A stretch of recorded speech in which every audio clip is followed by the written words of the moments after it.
bebas. Engkaulah Mesias, Engkaulah Yesus, Allah yang membebaskan kami, Tuhan yang memerdekakan kami. Terpujilah namamu Tuhan. Kami bersyukur.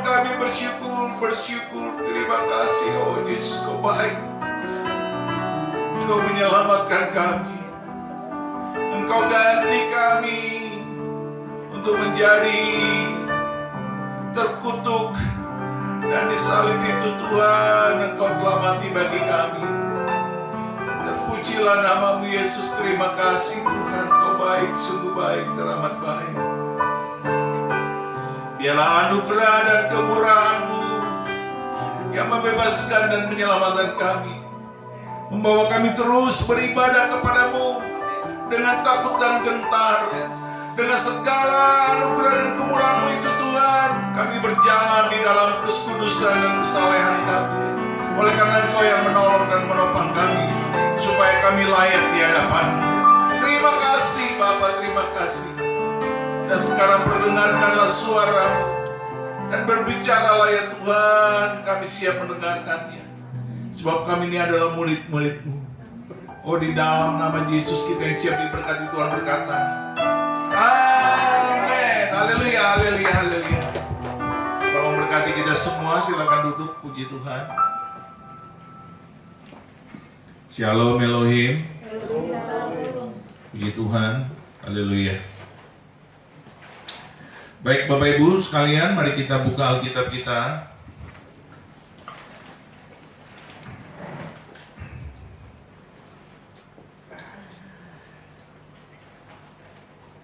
Selamat merayakan Jumat Agung, Bapak Ibu, puji Tuhan. Kadang-kadang saya berpikir ya, kenapa kita merayakan Jumat Agung ya? Sebuah peristiwa yang diulang-ulang. Kadang-kadang kita harus jujur mengatakan bahwa pada posisi kita, kalau kita tidak pas di dalam Tuhan, kita tuh tidak bisa masuk untuk menikmati atau menghayati peristiwa Jumat Agung ini, peristiwa kematian Tuhan ini. Kita nggak bisa masuk kalau posisi rohani kita nggak pas. Nah, inilah yang akan kita renungkan pada hari ini, pagi ini. Bagaimana seharusnya kita menghayati sebuah peristiwa kudus yang terjadi di Kalvari pada kurang lebih 2000 tahun yang lalu. Nah, mari kita buka 1 Petrus 1 ya, ayat 18 sampai dengan 20. Demikianlah firman Tuhan, sebab kamu tahu bahwa kamu telah ditebus dari cara hidupmu yang sia-sia, yang kamu warisi dari nenek moyangmu. Itu bukan dengan barang yang fana, bukan pula dengan perak atau emas, melainkan dengan darah yang mahal, yaitu darah Kristus, yang sama seperti darah anak domba yang tak bernoda dan tak bercacat. Ia telah dipilih sebelum dunia dijadikan. Perhatikan itu. Ia telah dipilih sebelum dunia dijadikan. Tetapi karena kamu, ia baru menyatakan dirinya pada zaman akhir.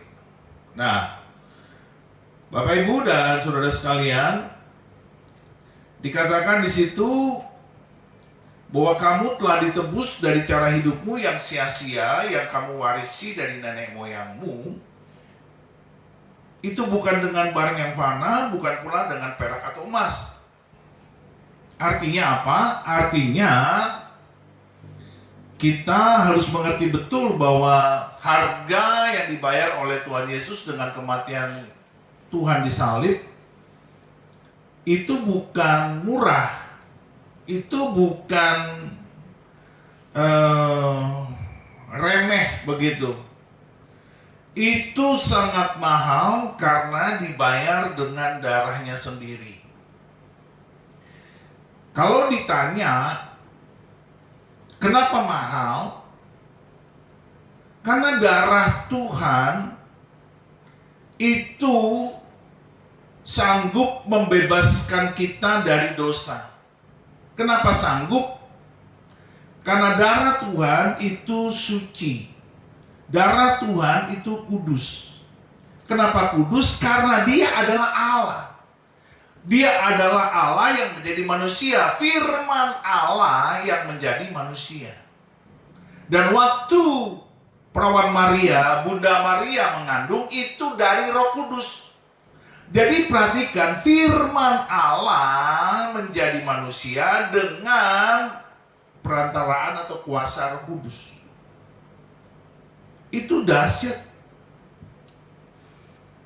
Saya sampai hari ini sedang berpikir dan merenung sebuah karya sinergitas yang luar biasa antara firman Allah dengan Roh Kudus bekerja bersama-sama masuk ke dalam tubuh manusia yang fana bernama perawan Maria atau Bunda Maria. Sinergi antara firman Allah dengan Roh Kudus. Firman Allah menjadi manusia dengan kuasa daripada Roh Kudus dan masuk ke dalam tubuh manusia. Tubuh ini adalah tubuh fana, terbuat dari darah dan daging dan berdosa. Ada dosa warisan yang diwarisi oleh setiap manusia, termasuk Bunda Maria, termasuk perawan Maria. Bagaimana dia bisa menjadi layak untuk menerima sebuah kesucian yang maha kudus dari Bapa di surga, dari Allah Bapa, dari Tuhan kita, lalu hadir di dalam kandungannya. Itu sebuah hal yang mukjizat. Makanya bagi orang yang tidak percaya, itu tidak masuk akal. Tetapi bagi kita yang percaya, kita akan berkata, tidak mungkin bagi Allah yang dahsyat. Amin. Tidak ada yang tidak mungkin bagi Allah. Bahkan sekarang pun kita masih tidak mengerti. Ketika Tuhan berkata, Dia tinggal di dalam kita dan kita adalah bait Allah, artinya Roh Kudus tinggal di dalam kita. Sampai sekarang pun kita tidak mengerti. Kita yang fana ini, yang nggak layak, kok bisa-bisanya Roh Kudus yang sangat kudus dan sangat suci itu mau tinggal di dalam kita. Betul tidak? Sama persoalannya dengan Maria. Ketika firman Allah menjadi manusia dengan pekerjaan Roh Kudus, karena malaikat Tuhan berkata kepada Maria bahwa engkau akan mengandung dari Roh Kudus. Itu keren banget. Itu nggak masuk ke nalar kita yang manusia berdosa. Tetapi kalau kita dengan manusia rohani, dengan manusia iman, kita akan berkata tidak ada yang tidak mungkin bagi Allah. Nah, ketika kita mengerti itu, bahwa Yesus adalah satu-satunya manusia yang tidak berdosa, maka hanya Dia yang layak untuk menggantikan kita mati. Untuk menggantikan kita mati. Seharusnya siapa yang mati? Kita, saudara dan saya. Harusnya saudara dan saya yang mati. Makanya dikatakan di sini, sebab kamu tahu bahwa kamu telah ditebus dari cara hidupmu yang sia-sia. Orang yang menamanya sia-sia itu adalah saudara dan saya, yang hidupnya tidak pantas, yang hidupnya penuh dosa, yang hidupnya penuh dan pantas untuk dihukum mati. Karena upah dosa adalah maut. Jadi kita dan semuanya ini harus mati karena dosa kita. Kita tidak berbuat dosa pun kita sudah berdosa karena ada dosa warisan. Dosa dari Adam dan Hawa. Kita tidak berbuat dosa. Makanya anak kecil tidak berbuat dosa pun dia tetap berdosa karena dia punya dosa Kita semua punya dosa warisan. Kita tidak layak di hadapan Tuhan. Dan ketika kita hidup dengan dosa, di sini dikatakan hidup kita sia-sia. Bisa bayangkan nggak? Waktu Israel di tanah Mesir, mau dibebaskan Tuhan? Bisa bayangkan nggak?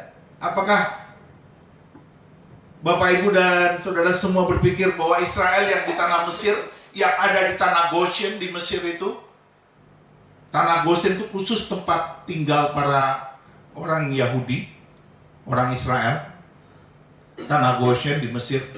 Apakah mereka itu layak? Perhatikan baik-baik, hidup mereka sama dengan kita, tidak layak. Tidak layak apa? Untuk ditebus, untuk dibebaskan, untuk diselamatkan dari perbudakan Mesir. Tidak layak untuk diselamatkan karena mereka penuh dosa, tidak menyembah Allah, tidak tahu siapa itu Allah Abraham, Ishak, dan Yakub. Mereka tidak mengenal. Sudah ratusan tahun mereka berada di Mesir, mereka tidak mengenal Allah Abraham, Ishak, dan Yakub. Hidup mereka serampangan, hidup mereka sembarangan. Makanya kita mengerti, waktu sudah dibebaskan dari perbudakan di Mesir, mereka bersungut-sungut, mereka mengutuk-ngutuk, mereka bahkan membuat patung berhala. Itu gak heran, karena memang akarnya dari sananya, waktu ada di tanah Goshen di Mesir, hidup mereka itu berantakan. Ini persis seperti yang dikatakan oleh 1 Petrus 2 ini, 1 Petrus 1 ini. Cara hidupmu yang sia-sia. Jadi kisah daripada penebusan Yesus di kayu salib, pembebasan dari Mesir, itu memang mirip. Dan bahkan dikatakan di situ apa? Seperti darah anak domba. Jadi waktu Tuhan membebaskan Israel dari Mesir, darah anak domba yang disembelih, yang dikorbankan, darahnya harus dioleskan ke tiang-tiang pintu, ke kusen-kusen tiang-tiang pintu, harus dioleskan. Jadi Yesus disebut sebagai anak domba Paskah, anak domba yang dikorbankan. Itu memang seperti ini. Makanya dikatakan oleh 1 Petrus ayat 1, darah anak domba, darah Yesus, darah yang kudus, tidak bercacat dan tidak bercela. Yang kita tahu bahwa sejak semula korban daripada penebus dosa dan penebus salah itu selalu lewat darah. Darah anak domba, darah anak kambing, darah merpati, darah lembu. Tetapi di dalam kitab Keluaran, Tuhan menetapkan bahwa sejak darah anak domba dioleskan, ya perhatikan baik-baik, sejak darah anak domba dioleskan di tiang-tiang pintu pembebasan dari Mesir menuju tanah Kanaan, maka sejak itu di perjanjian lama disebutkan tiap-tiap hari engkau harus mempersembahkan di pagi dan di petang, di pagi dan di sore, korban anak domba. Itu korban anak domba. Gara-gara sudah ditetapkan penebusan di Mesir, mengoleskan darah anak domba, maka disebutkan tiap-tiap pagi, tiap-tiap petang. Itu sebagai peringatan akan nanti Yesus akan muncul sebagai anak domba Allah. Kapan Yesus disebut anak domba? Ketika Yesus muncul, dengar baik, hanya ada satu nabi antara perjanjian lama dengan perjanjian baru yang mengatakan, inilah dia anak domba Allah. Siapa? Yohanes Pembaptis. Dia mengatakan itu 2 kali. Pertama ketika Yesus lewat di depan dia. Yang kedua ketika dia membaptis Yesus. Dia bilang inilah anak domba Allah. Cuma dia yang berkata begitu. Dari situ statement Yohanes Pembaptis itu merujuk dengan anak domba yang dikorbankan pada saat Tuhan menulai Mesir dengan kutuk kematian. Darah anak domba harus dioleskan di tiang-tiang itu. Maka selamatlah semua Yahudi, Israel yang memiliki darah anak domba itu di tanah Goshen. Selamat mereka semua. Dari situ perkataan profetik daripada Yohanes Pembaptis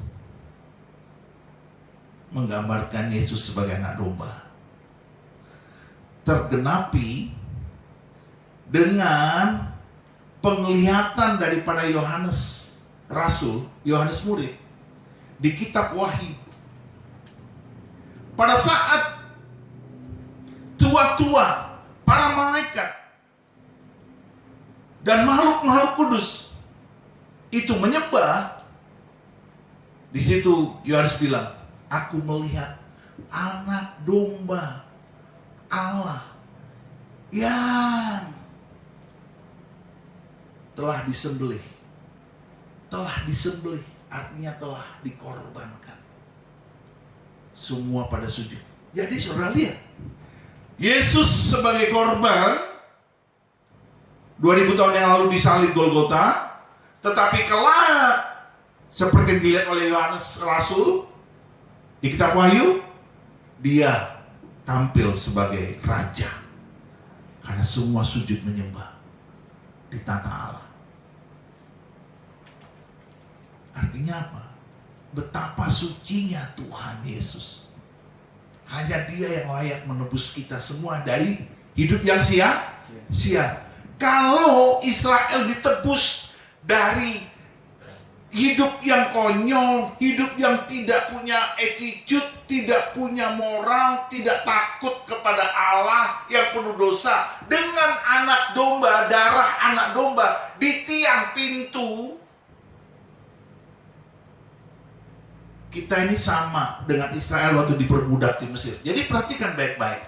Waktu Israel diperbudak di Mesir, mereka hidupnya kacau, konyol. Kalau orang Betawi bilang ngocok, berantakan.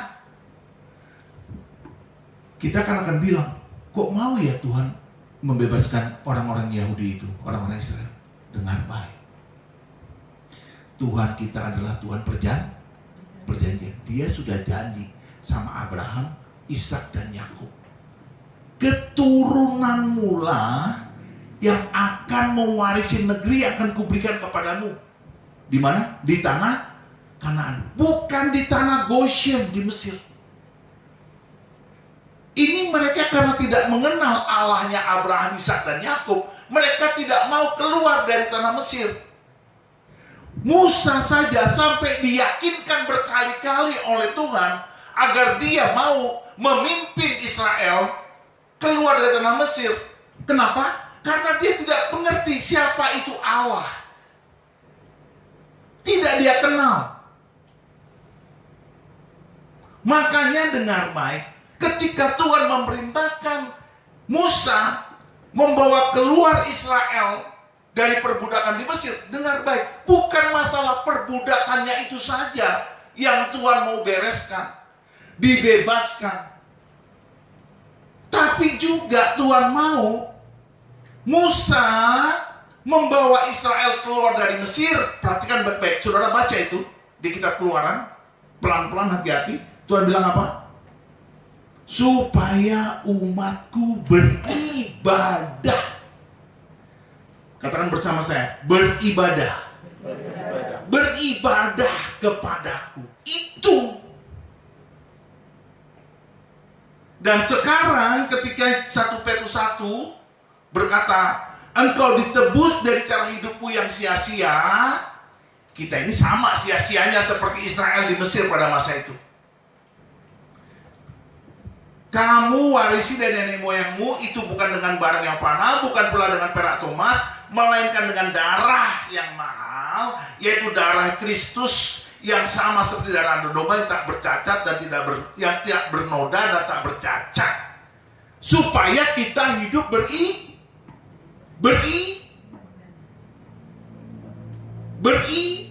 beribadah. Jadi kalau ada Kristen, ngaku-ngaku Kristen, tapi tidak beribadah, artinya apa? Tidak menyembah, artinya apa? Tidak bersekutu, artinya apa? Tidak intim, artinya apa? Tidak merenungkan firman Tuhan, artinya apa? Tidak melayani Tuhan, artinya apa? Tidak melayani sesama. Itu bukan Kristen. Karena kita dipanggil untuk setelah ditebus seperti Israel dari Mesir, dari hidup mereka yang sia-sia, keluar dari tanah Goshen, keluar dari tanah Mesir, mereka Tuhan bilang beribadah. Makanya waktu dia bilang, Musa bilang kepada Firaun,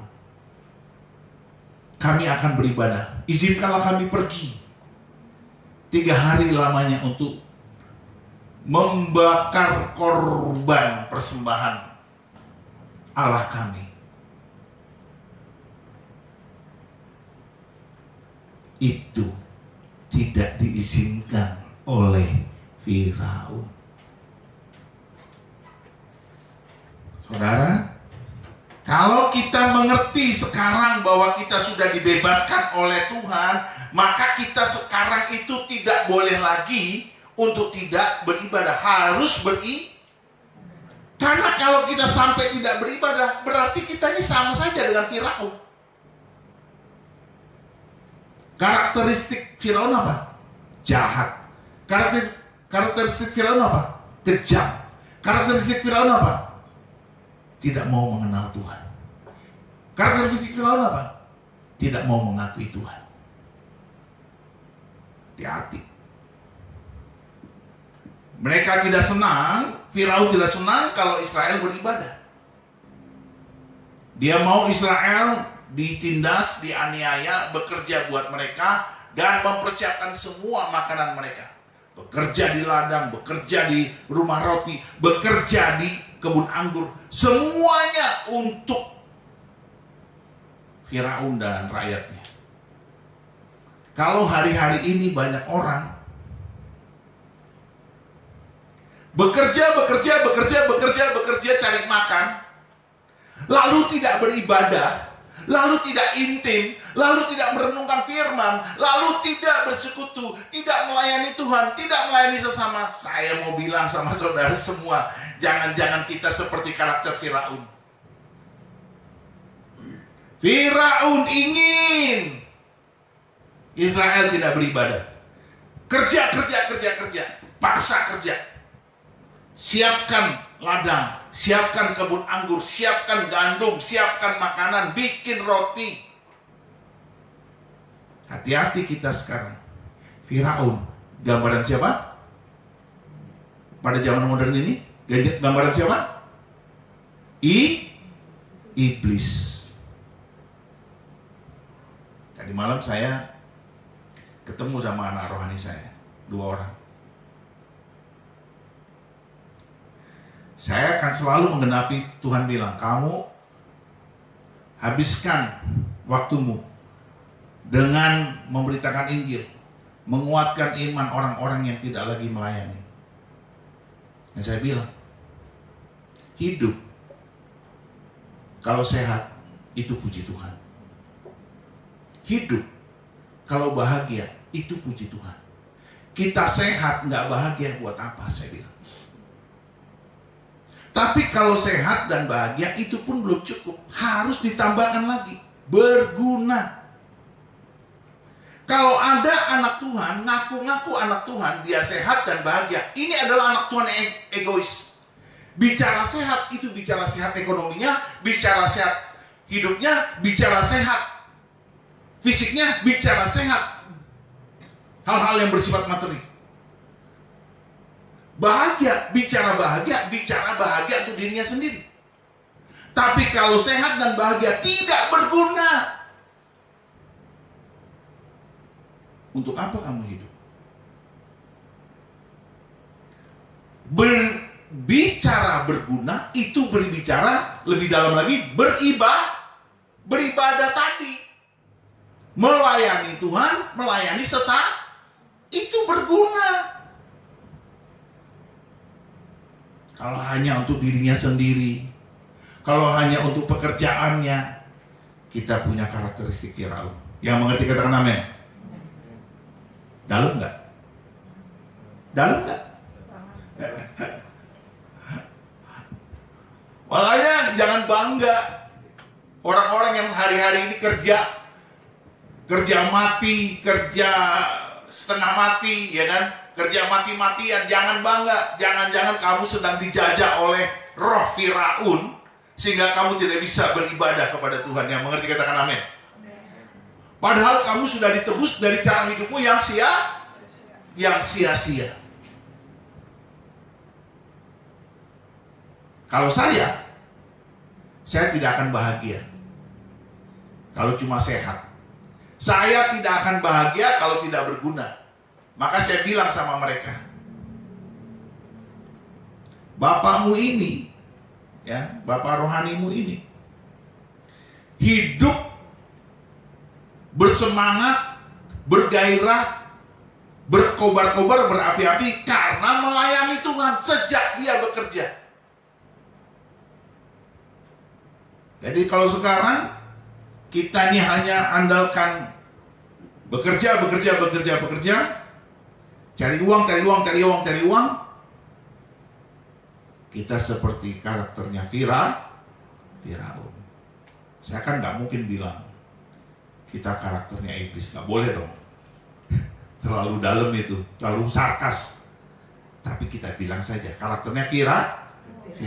Karena Firaun mau Israel nggak keluar dari Mesir, tidak beribadah, tapi bekerja, rodi, dipaksa, diperas, dianiaya. Dan iblis memang memeras kita sehingga kita nggak punya waktu untuk beribadah. Tadi malam pun begitu mereka bilang. Ya, salah satu bilang, saya sibuk kerja. Saya bilang, justru engkau kerja, harusnya engkau berguna. Bapakmu ini dulu bekerja, bersemangat karena melayani Tuhan. Ini akhir zaman, Bapak Ibu. Ini akhir zaman. Orang dipaksa untuk mencari uang, hidup dengan pekerjaan. Itu karakter Firaun. Dikatakan di ayat yang ke-20, ia telah dipilih sebelum dunia dijadikan, tetapi karena kamu, ia baru menyatakan dirinya pada zaman akhir. Apa artinya ini? Ia telah dipilih sebelum dunia dijadikan. Jadi Yesus ada sebelum dunia ada. Yesus ada sebelum dunia ada. Berarti dia siapa? Allah. Hanya Allah lah yang ada sebelum dunia ada. Tetapi pada saat dia bertemu dengan Musa, firman Allah itu berbicara kepada Musa. Makanya ditulis di situ dalam perjanjian lama, malaikat Tuhan dalam bentuk nyala api di semak. Dia sudah menyatakan dirinya. Setiap firman yang diperkatakan itu berarti Yesus sedang berbicara. Karena dia adalah firman Allah.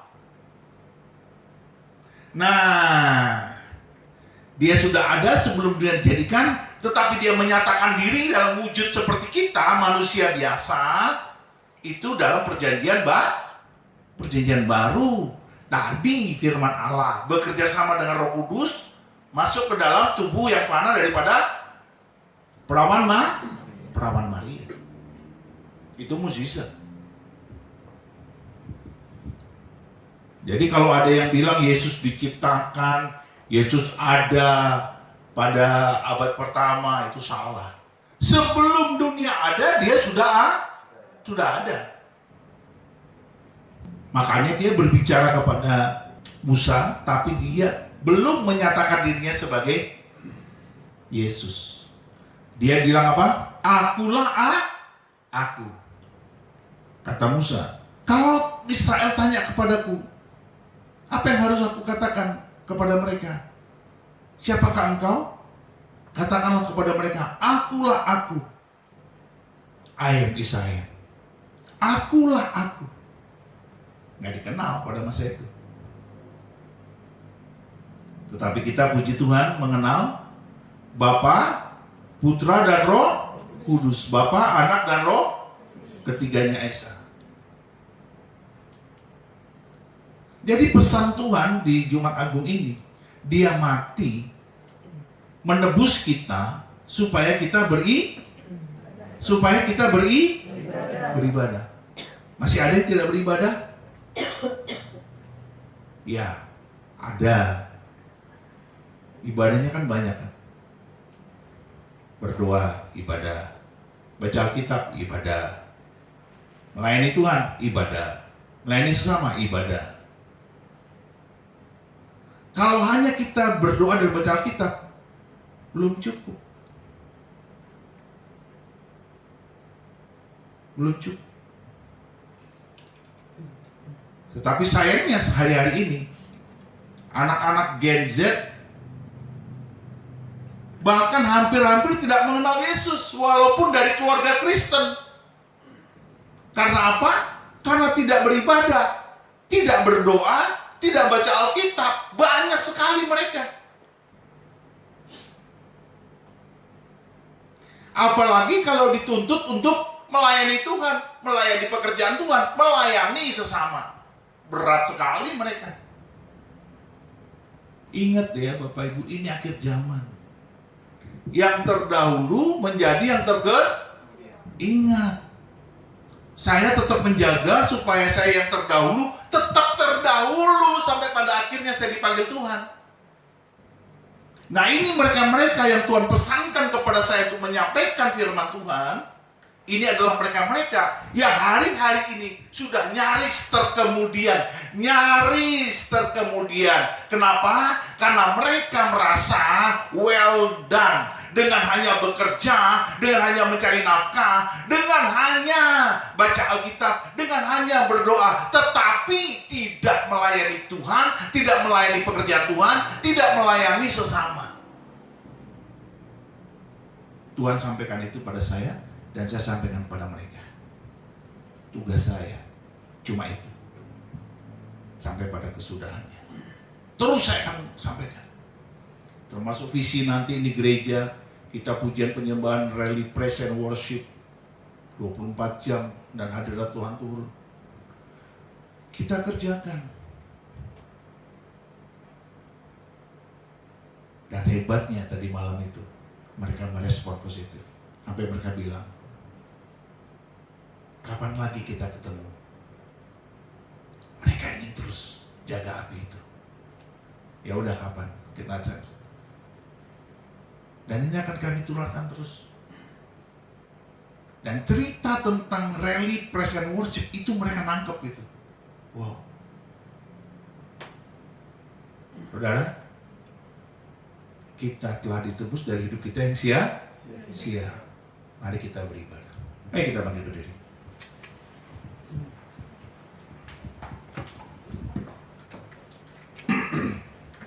Kita berdoa supaya kita dilayakkan Tuhan untuk menyambut tubuh dan darah Tuhan. Kita minta ampun sama Tuhan kalau hari ini kita masih punya konsep yang salah. Cukup makan, minum, karena kita sudah cari nafkah, berdoa dan baca Alkitab, tapi ternyata lebih dari itu kita harus melayani Tuhan, melayani pekerjaan Tuhan, dan melayani sesama. Amin. Lebih dalam lagi. Lebih dalam lagi.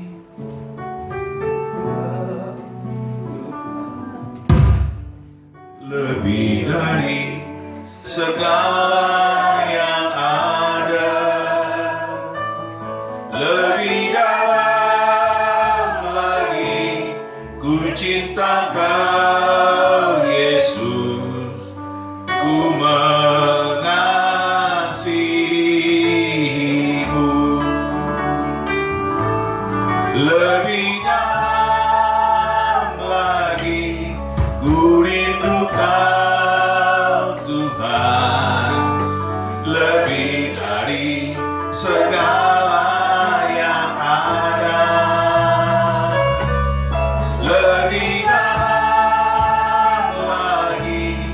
Ku cinta Kau Yesus, ku mengasihi-Mu. Bapa, kami berdoa kepadamu, mohon belas kasihan. Kasihanilah dan ampunilah kami, dan berilah kami penguatan iman yang baru. Kuasa Roh Kudus bekerja di tengah-tengah kami. Kami minta di dalam nama Yesus, mari Roh Kudus, kuatkan iman kami untuk menjadi pengabdi-Mu, untuk menjadi penyembah-Mu lebih dalam lagi, untuk berguna bagi sesama, berguna bagi kerajaan Allah, berguna bagi Bapa di surga, bagi Tuhan Yesus dan bagi Roh Kudus. Kami tidak mampu tanpa pertolongan Tuhan. Kami supaya beribadah di dalam takut dan gentar kepadamu. Kami terus ingin menyembah-Mu, melayani-Mu, berbakti demi nama-Mu. Layakkan kami Tuhan. Inilah anak-anak-Mu Tuhan Yesus. Kasihanilah dan ampunilah kami, supaya Kau layakkan kami di hadapan-Mu. Terima kasih Tuhan. Lebih dalam lagi ku rindu Kau Tuhan, lebih dari segala yang ada. Lebih dalam lagi ku cinta Kau Yesus, ku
Bapa, di dalam nama Yesus, inilah kami di hadapan-Mu yang siap menyambut tubuh dan darah Tuhan dalam sakramen perjamuan kudus ini. Tuhan, inilah tubuh-Mu dan inilah darah-Mu. Dan berikanlah kami Tuhan kekuatan yang baru dalam persekutuan iman kami dengan roti dan anggur ini sebagai lambang tubuh dan darah. Terpujilah nama-Mu Yesus. Kami percaya bahwa kami akan sembuh, akan bebas, segala kelemahan kami akan ditaklukkan di dalam Yesus Kristus Tuhan. Terpujilah nama-Mu. Kita angkat roti di tangan kanan kita tinggi-tinggi, dan demikianlah firman Tuhan. Sebab apa yang telah Kuteruskan kepadamu telah Kuterima dari Tuhan, yaitu bahwa Tuhan Yesus pada malam waktu ia diserahkan mengambil roti, dan sesudah itu ia mengucap syukur atasnya, ia memecah-mecahkannya dan berkata, "Inilah tubuhku yang diserahkan bagi kamu, perbuatlah ini menjadi peringatan akan aku." Saudara-saudari kasih Tuhan, bukankah roti yang atasnya kita ucap syukur ini adalah bukti persekutuan kita dengan tubuh Kristus? Mari kita makan dalam nama Yesus.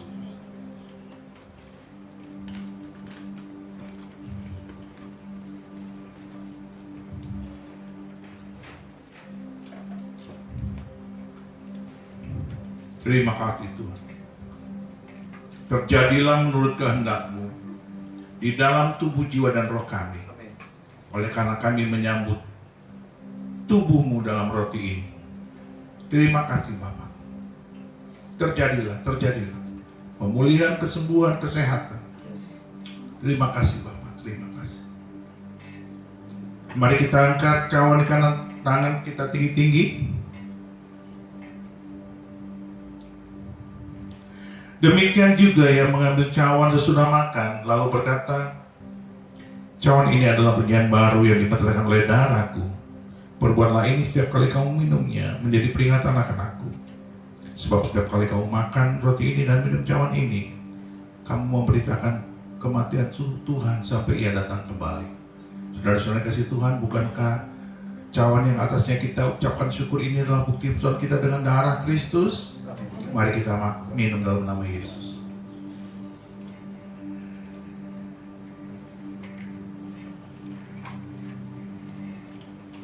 Terima kasih Bapa. Terima kasih Tuhan Yesus, kami bersyukur untuk persekutuan yang indah ini. Dengan tubuh dan darah-Mu. Terpujilah Tuhan, terpujilah Tuhan, terpujilah. Terima kasih Bapa, terima kasih. Glory, haleluya. Terima kasih.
Tuhan Yesus, terima kasih Roh Kudus. Kami bersyukur untuk persekutuan yang indah ini dalam sakramen perjamuan kudus ini. Terima kasih Bapa, terima kasih.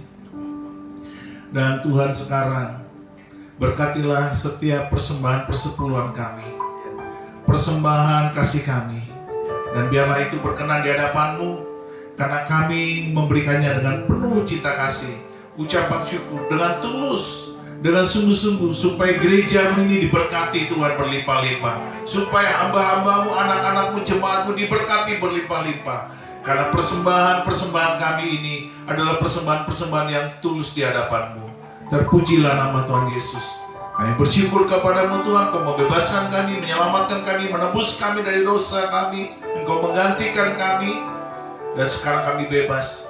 Dan kami tidak lagi hidup dalam manusia yang sia-sia, manusia yang lama.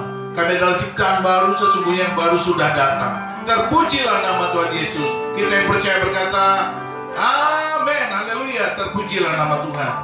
Tuhan berkati saudara, silakan memberi persembahan dengan ucapan syukur. Terima kasih buat Pastor Antonius Anjar yang sudah memberkati kita hari ini dengan pesan yang luar biasa untuk